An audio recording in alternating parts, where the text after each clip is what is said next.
"We're moving into your master bedroom," parents said, giving their house to my sister and her family. I agreed to remove my things from their future room, but the next day I moved out and refused to tell them my new address. I gripped the steering wheel tighter as I turned onto my parents' street, feeling that familiar knot in my stomach. Another Friday dinner, another evening of being treated like the family ATM. 8 months of this bullshit, and it wasn't getting any easier. My name's Naomi, I'm 27, and apparently, I exist solely to fund my older sister's lifestyle choices. Let me back up a bit. 8 months ago I showed up for what I thought would be a normal family dinner. I was wrong. My parents sat me down for what they called a family discussion. My sister Vanessa was there with her husband Derek and their 2 kids, Emma, 4, and Liam, 2. Vanessa has always been the golden child. Growing up she got the bigger bedroom, the newer clothes, and our parents' undivided attention. I got used to being an afterthought. When she got married at 22 to Derek, an entrepreneur with big dreams and sporadic income, our parents threw them a lavish wedding that they couldn't afford. When I graduated college with honors, I got a card and dinner at Olive Garden. "Naomi," my mom had said that night 8 months ago, "we need to discuss something important." Her tone made it clear this wasn't a request. "Vanessa and Derek need help with their rent," my dad continued. "We're going to help them, and we need you to contribute as well." I remember thinking they meant a couple $100. That seemed reasonable enough. Family helps family, right? "We'll be giving them $1,000 a month," Mom explained, "and you'll be contributing the same." I nearly choked on my water. $1,000 every month? That's insane. I'm saving for my own place while paying rent myself. Vanessa rolled her eyes. "We're renting a 2-bedroom house for the kids. It's expensive, but they need the space. Why can't you get a cheaper place or maybe, I don't know, get a job?" I asked Vanessa. The looks I got from everyone at the table made me feel like I'd suggested selling one of the children. "Derek's career is demanding," Vanessa said defensively. Derek nodded importantly, though his career consisted of sporadic contract work that left them broke more often than not, "and I need to be home with the kids." "I can't afford $1,000 a month," I protested. Mom's face hardened. "Family sacrifices for family, Naomi. Or have you forgotten how much we've done for you?" And there it was. The guilt trip. Right on schedule. Last Christmas, I'd bought Emma and Liam toys from Target, instead of the overpriced stuff from that boutique store Vanessa loved. You'd think I'd given them rocks based on how my family reacted. The entire holiday was ruined by passive-aggressive comments about my thoughtless gifts, so I gave in. Every month for 8 months, I've been transferring $1,000 to Vanessa, eating ramen more often than I'd like to admit, and watching my savings dwindle. Meanwhile, when Derek had work, they'd post photos of expensive restaurant meals and new toys for the kids. When he didn't, they'd complain about being broke and hit up my parents for extra cash. Today's dinner would be the same old routine. Everyone fawning over Vanessa and the kids, Derek talking about his next big project, and me sitting there like a human wallet. I pulled into the driveway, took a deep breath, and prepared for the usual circus. Inside, it was exactly as I predicted. Mom and Dad were on the floor playing with Emma and Liam. Vanessa was sprawled on the couch scrolling through her phone, and Derek was telling my dad about his latest guaranteed success project. "Hey," I said, standing in the doorway. No one even looked up except Dad, who gave a half-hearted wave before turning back to Derek. Dinner was served, and we all sat down, adults at the table, kids playing in the living room. I noticed Mom and Dad exchanging glances, and my stomach dropped. I knew that look. It meant they had another family discussion planned, and those never ended well for me. "Naomi," Mom started, her voice carrying that same authoritative tone from 8 months ago. "We need to have a serious conversation. We've decided to give our house to Vanessa, Derek, and the kids." I looked at my sister and her husband. They weren't surprised at all. They were practically glowing with smug satisfaction. "Vanessa has 2 children, Dad explained, as if I might have forgotten about my niece and nephew in the past 5 minutes. They need the space, and it's much more economical than continuing to pay rent." That actually made some financial sense, so I nodded slowly. "Okay, so where will you live? Are you getting an apartment?" My parents exchanged another look, this time with small smiles. My blood ran cold. "We won't need to rent," Mom said cheerfully. "We're moving in with you. We'll take the master bedroom. And don't worry about us paying rent, you've got that covered. Though utilities will go up a bit with 3 people, of course." I stared at them, my mouth hanging open. You can't just decide to move in with me. I'm 27. I have my own life, my own routine. I'm trying to date. I can't have my parents living with me." Mom's smile disappeared. "Family requires sacrifices. Naomi, you need to sacrifice for us now." Vanessa nodded smugly. "Don't forget to keep sending me the $1,000 each month, by the way." "What?" I exploded. "Why would I keep sending you money? You're getting a free house." Vanessa looked outraged. "God, you're such an egoist. I have kids, Naomi. Kids need things. I'll find a use for that money. Everyone laughed except me. This was a joke to them. I was a joke to them. It's all settled then, Dad said with finality. We'll be moving in soon. I stood up, my hands shaking. I need to go. I should clear out the master bedroom for you. What I really needed was to get out of there before I screamed or burst into tears, or both. I drove home in a rage, my knuckles white on the steering wheel. Every memory of being overlooked and taken advantage of by my family flooded back at once. The birthdays where my gifts were an afterthought. The time I got a promotion and no one remembered to congratulate me. The countless times I dropped everything to babysit Emma and Liam while Vanessa and Derek went out, never even getting a thank you. What had they ever done for me? Nothing. Not a damn thing. By the time I reached my apartment, I knew exactly what I needed to do. I wasn't going to let them steamroll me again, not this time. I grabbed my phone and called my landlord, Scott. He was a decent guy in his 50s who owned several buildings in the area. Hey Scott, it's Naomi from 4B. I have a situation I need to discuss with you. What's up, Naomi? Everything okay with the apartment? I took a deep breath and explained the whole situation, the monthly payments to my sister, my parents giving away their house, and their plan to move in with me without even asking. To my surprise, Scott didn't sound annoyed or inconvenienced. He sounded genuinely sympathetic. Man, that's rough, he said when I finished. My brother-in-law pulled something similar with my wife before we were married. Some people just feel entitled to whatever they want. So, about breaking the lease? I asked hesitantly. Don't worry about it, no penalties. Family drama is the worst, Scott said. Then he paused. Actually, I might have a solution for you. I've got another unit vacant in my building on Maple Street.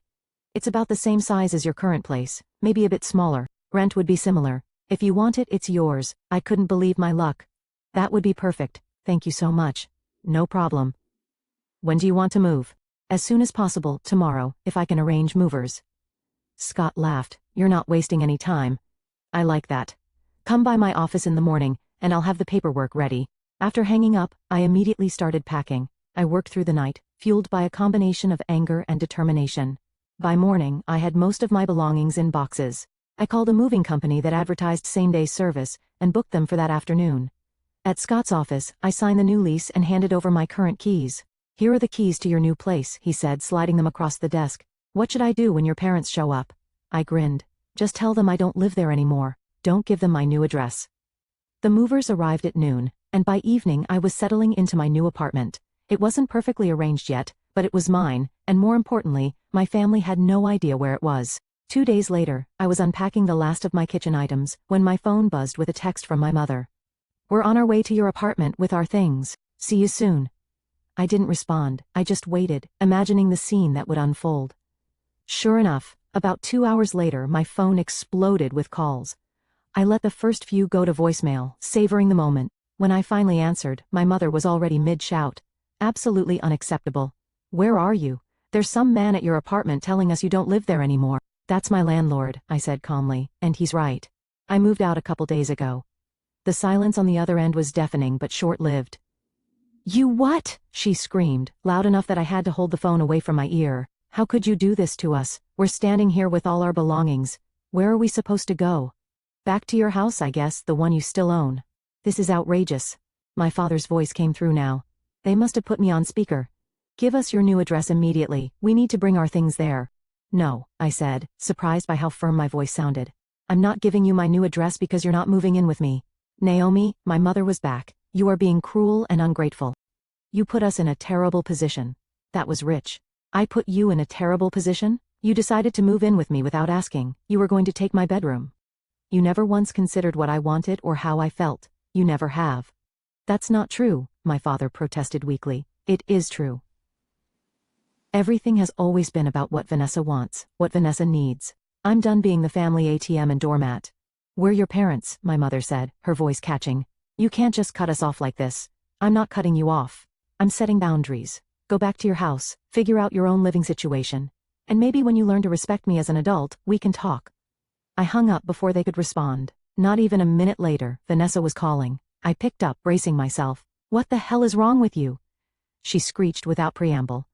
Mom and Dad are coming back to my house now. This is so unfair. You need to take them. Quiet, I said sharply. The command was so unexpected that Vanessa actually stopped talking.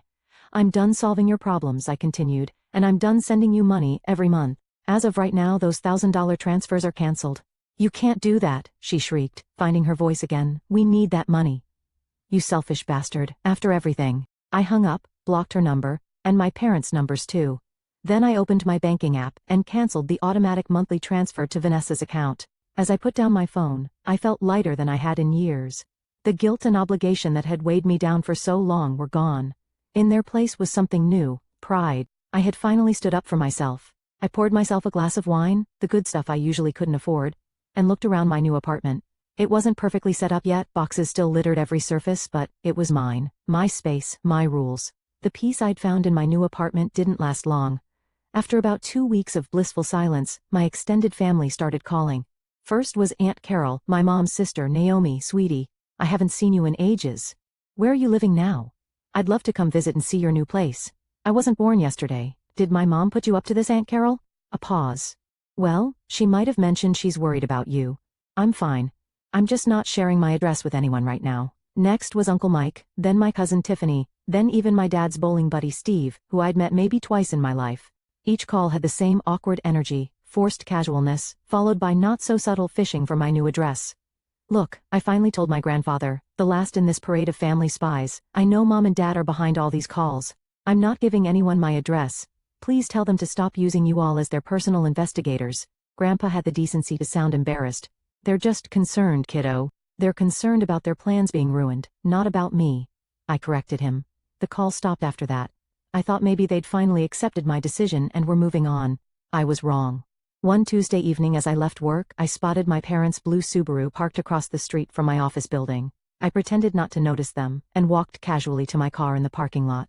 I could see them in my rearview mirror as I pulled out. They were following at a distance, trying, and failing, to be inconspicuous. I smiled to myself. Did they think they were in some spy movie? I drove directly to the Westfield Mall, occasionally checking my mirror to confirm they were still tailing me. They hung back several cars, but that blue Subaru was unmistakable. When I pulled into the mall parking lot, they found a spot with a clear view of my car. Once inside the mall, I called my friend Rachel. Hey, I need a favor. My parents are literally stalking me. They followed me to the mall and they're watching my car. Can you pick me up at the north exit? I'll leave through there while they're still watching my car at the south entrance. Girl, I'm on my way. This is the most exciting thing that's happened to me all week. I spent about an hour browsing stores, occasionally peeking out the windows to see my parents still dutifully watching my car. Rachel texted when she arrived, and I slipped out the north exit, grinning as I imagined my parents waiting for hours for me to return to my car. Get in, loser. We're escaping your psycho family, she said as I slid into her car. We both burst out laughing. I can't believe this is my life, I said once I'd caught my breath. My own parents are stalking me. Have you considered a restraining order? Rachel asked, only half joking. Let's hope it doesn't come to that, I replied, though the thought had crossed my mind. Over the next few months, my parents made several more attempts to find my new address. They tried following me from work 2 more times, but I was vigilant. They sent more relatives to call me with increasingly transparent excuses. Eventually, the surveillance stopped. No more mysterious calls from distant relatives, no more parental stakeouts, nothing. It was strange how quickly I adapted to the silence. For the first time in my adult life, I wasn't constantly anxious about family obligations or unexpected financial demands. I started putting the $1,000 I used to send Vanessa into savings each month. I went on dates without worrying about my parents showing up unannounced. I bought a nice couch without feeling guilty about wasting money on myself. I was happy. Really, genuinely happy. Then came the email 2 weeks before Christmas, from Mom. Naomi, I hope this email finds you well. It's been several months since we last spoke, and your father and I have had a lot of time to reflect on our actions. We realize now that we overstepped boundaries and didn't consider your feelings. For that, we are truly sorry. Vanessa wanted me to tell you that she's found a job at the elementary school as an administrative assistant. She and Derek are renting their own apartment now, and they're managing their finances independently. They're doing well. Your father and I are still in our house. After you left, we realized how unreasonable our expectations were. We should never have tried to force ourselves into your life that way. We would very much like to see you this Christmas. Nothing fancy, just family dinner at our house, no demands, no expectations. We miss you, Naomi. We'd like a chance to make things right. Please consider it. You don't need to respond right away, love, Mom. I read the email 3 times, not quite believing what I was seeing. An apology from my mother? And Vanessa had a job? Was this a genuine olive branch or another manipulation tactic? After a lifetime of being the less favored child, of having my boundaries trampled and my generosity exploited, could I trust this sudden change of heart? I closed the laptop without responding. I needed time to think. That night, I dreamt of childhood Christmases. The way Vanessa would rip open mountains of presents while I carefully unwrapped my much smaller pile. The way Mom would beam when Vanessa hugged her but barely notice when I did the same. The constant comparison, the persistent feeling that I was somehow less worthy of love and attention. But I also remembered glimpses of genuine connection. Dad teaching me to ride a bike, Mom nursing me through a terrible flu when I was 10, the rare moments when Vanessa and I got along, sharing secrets and giggling late into the night before our relationship soured in our teens. Were those moments enough to build a new relationship on? Could we ever have a healthy family dynamic, or would I always be the afterthought, the backup plan, the walking ATM? I didn't have answers. All I knew was that I'd found my strength, my voice, my boundaries. Whatever happened next, I wouldn't lose those again. I stared at my mother's email for days, the cursor hovering over the reply button before I'd close my laptop and walk away. Christmas was a week away, and I still hadn't decided what to do. I drafted and deleted a dozen replies to my mom's email. None of them felt right. Too cold, too forgiving, too tentative. Finally I wrote, "Mom, I'll come for Christmas dinner. What time should I be there?" Short, non-committal, but not rude. I hit send before I could change my mind. My mother's reply came less than an hour later. "Naomi, we're so happy you're coming. Dinner will be at 5. Your father is making his special prime rib. Just bring yourself, no gifts necessary, love Mom." The no gifts necessary part caught my attention. Usually my family made a big deal about expensive presents, especially for Vanessa's kids. This was different. The week leading up to Christmas was a blur of last-minute work deadlines and holiday preparations. Despite my mom's assurance that gifts weren't necessary, I picked up small presents for everyone. Nothing extravagant, just thoughtful tokens. I wasn't going to change who I was just because they might have changed. Christmas Day arrived cold and clear. I dressed carefully in a sweater I liked, not the one Vanessa had once told me at least hide your stomach.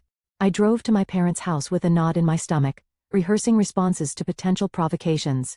If they ask for money, I'm not in a position to help financially right now. If they pressure me about my address, I'm happy with my living situation, and prefer to keep it private. If they criticize my life choices, I appreciate your concern. But I'm comfortable with my decisions. I pulled into the driveway, took a deep breath and approached the front door. Before I could knock, it swung open. My mother stood there, looking somehow smaller than I remembered. She stepped forward and hugged me, not the perfunctory embrace I was used to, but a real hug, tight and lingering. I stood stiffly for a moment before cautiously returning it. Inside, the house smelled like prime rib and pine. My father appeared from the kitchen, wiping his hands on a dish towel. "There she is," he said, smiling hesitantly. He too embraced me, patting my back awkwardly. "Merry Christmas, kiddo." "Where are Vanessa and the gang?" I asked, glancing around the suspiciously quiet house. "They'll be here at 5, Mom explained. We asked you to come early. We wanted some time just with you." This was definitely new. I followed them to the living room, where a fire crackled in the fireplace, and 3 mugs of hot chocolate waited on the coffee table. "Naomi," Dad began once we were seated, "we owe you an apology, a real one, not just an email." I nodded, waiting. "We've been unfair to you," Mom continued, "for a long time, not just with the housing situation." She looked down at her hands. "We've favored Vanessa. We've taken you for granted. We've treated you like your only value to this family was financial." "Why?" I asked simply. It was the question I'd wanted to ask my entire life. My parents exchanged glances. "Vanessa was always more demanding," Dad explained.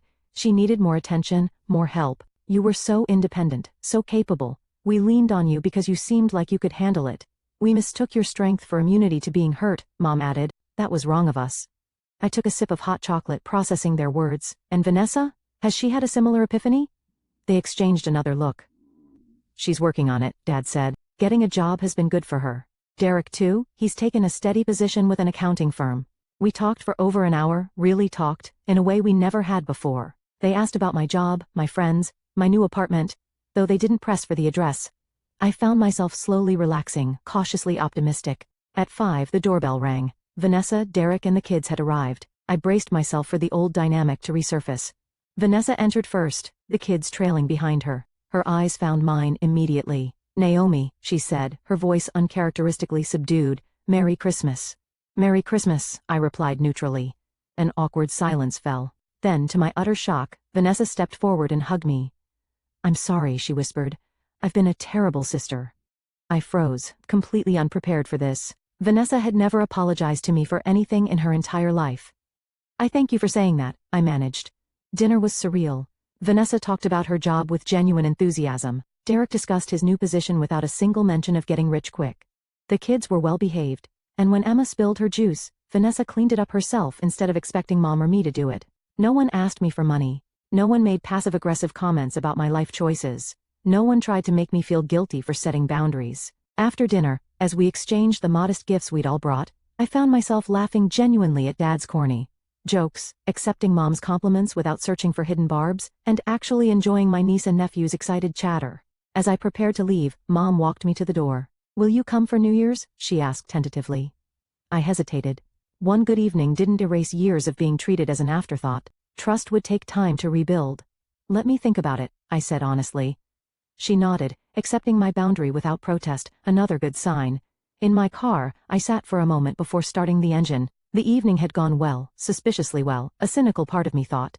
Was it all an act? Would they revert to form once they thought I was back in the fold? Only time would tell, but for now, I was proud of myself for coming, for facing them on my terms.